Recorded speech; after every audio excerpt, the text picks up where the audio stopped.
சேலத்தில் அடையாள அட்டை வழங்கும் அதிகாரிகள் 5 மணி நேர கால தாமதமாக வந்ததால் மாற்றுத்திறனாளிகள் பெரும் சிரமமடைந்தனர். சேலம் மாவட்ட கலெக்டர் அலுவலக வளாகத்தில் உள்ள மாற்றுத்திறனாளிகள் நல அலுவலகத்தில் வாரந்தோறும் அடையாள அட்டை வழங்கும் முகாம் நடைபெற்று வருகிறது.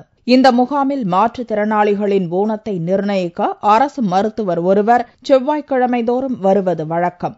செவ்வாயன்று அடையாள அட்டை பெறுவதற்காக மாவட்டத்தின் பல்வேறு பகுதிகளில் இருந்தும் மாற்றுத்திறனாளிகள் பலர் காலை 8 மணி முதல் வந்திருந்தனர். 9 மணிக்கு வரவேண்டிய மருத்துவரோ அதிகாரிகளோ யாரும் வரவில்லை.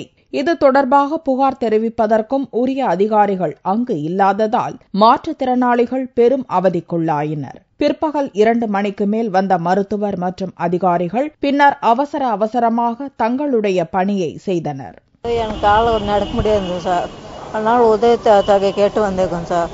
நாங்கள் கொல்லாம்பட்டியிலேருந்து வந்திருக்கோம் சார். எங்கள் அம்மாவும் நானும் வந்தோம் சார். காலையில் வந்தோம், இன்னும் தண்ணி பச்சை தண்ணி கூட குடிக்கல. இப்போ தான் டாக்டர் வந்து பார்த்துருக்காங்க சார். எவ்வளோ சின்ன காலையிலேருந்து சாப்பிடாம உட்காந்துட்டு எந்த ஒரு ரெஸ்பான்ஸ் எதுவுமே இல்லை. வந்தாக்கா யார் என்ன உள்ளேயும் ஒரு ரெஸ்பான்ஸ் கிடையாது. 8 மணிக்கு வந்தேன், இப்பதான் டாக்டர் வந்திருக்காரு. மணி என்ன 2 ஆக போகுது. சுமார் 5 மணி நேரம் மாற்றுத்திறனாளிகளை காக்க வைத்த மாவட்ட நிர்வாகம் தங்களுக்கு குடிநீர் வசதி கூட செய்து தரவில்லை என்று மாற்றுத்திறனாளிகள் வேதனை தெரிவித்தனர்.